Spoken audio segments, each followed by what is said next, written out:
La diferencia entre el PRI y el PAN es como la diferencia, y se sonríe, entre la Pepsi y la Coca-Cola, dice Andrés Manuel López Obrador, y creo que les pone una tunda por no estar en contacto con la gente. Yo le planteaba,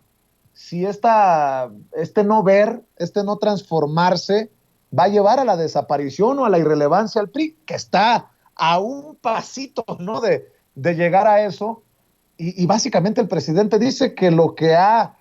derrumbado al PRI, destruido al PRI, carcomido al PRI, son las alianzas con el PAN, que se han consolidado, cristalizado, ahora bajo las órdenes de Claudio X González. Y tal vez por eso, solo tal vez por eso, por el PAN y su asociación del PRI, sobre todo con el PAN, van a perder hasta Coahuila y el Estado de México el próximo año, Gerardo.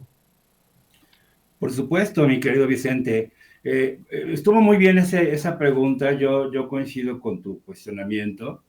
pero bueno, evidentemente el presidente antes que otra cosa dio una lección de historia, sucinta naturalmente por cuestiones de tiempo, sobre todo para las nuevas generaciones. Y bueno, evidentemente el por qué proviene del PRI, por qué sale López Obrador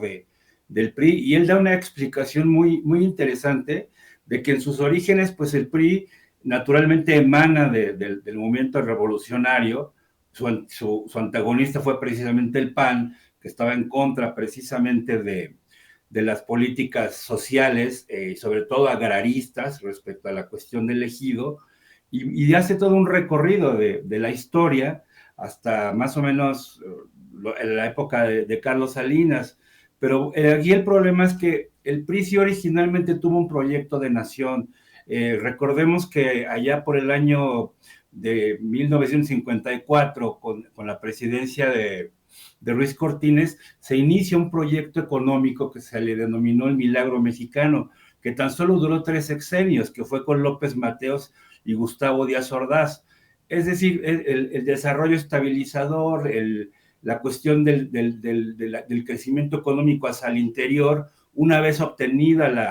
la soberanía sobre el petróleo y sobre bueno, y posteriormente con el sector eléctrico con López Mateos, era una política social, se construyeron viviendas de interés popular, de interés social, como se les llama ahora, se crearon instituciones muy importantes, sobre todo culturales, se crean, se incentivan asuntos muy, muy de nuestra idiosincrasia, como el cine mexicano, el teatro, el ballet folclórico, es decir, una cultura hacia adentro, se fortalece la universidad, se fortalece el Politécnico, pero el problema acá viene cuando llega Gustavo Díaz Ordaz y más o menos también con la persecución que hace el propio López Mateos de los líderes de los trabajadores. Ahora bien, el problema del PRI en ese sentido fue la corrupción, ¿no? Es decir,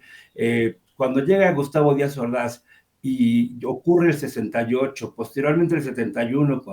con Echeverría, a quien le toca la crisis petrolera, ahí viene absolutamente el declive económico de México. Y también recordemos que México, como es un buen país católico, pues no incentivó tampoco la cuestión de la planificación familiar. Entonces fue creciendo la población descontroladamente, creando un ejército de reserva de trabajadores y posteriormente de desempleados. Y bueno, el matrimonio perfecto fue ya cuando, bueno, posteriormente las instauraciones del neoliberalismo con Miguel de la Madrid, y el colmo fue pues ya cuando se realiza el matrimonio del PRI y el PAN, nada más y nada menos con Salinas de Gortari, mismo que estamos viviendo actualmente, el cual ahora ya es de una manera cínica y que yo creo que va a llevar pues, por lo menos al tricolor a la tumba, y posteriormente pues yo creo que también Acción Nacional, porque no tienen absolutamente proyecto. Y bueno, pues ese es el gran pecado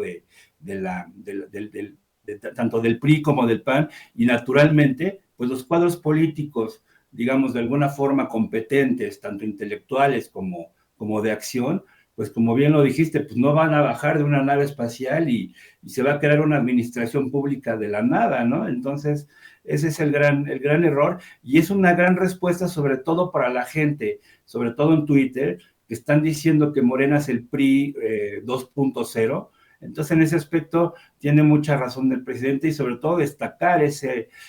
discurso histórico que no lo habíamos visto. Yo he hecho una suerte de estudio rápido. Yo no lo había visto. Bueno, con López Portillo tenía una oratoria muy, muy interesante.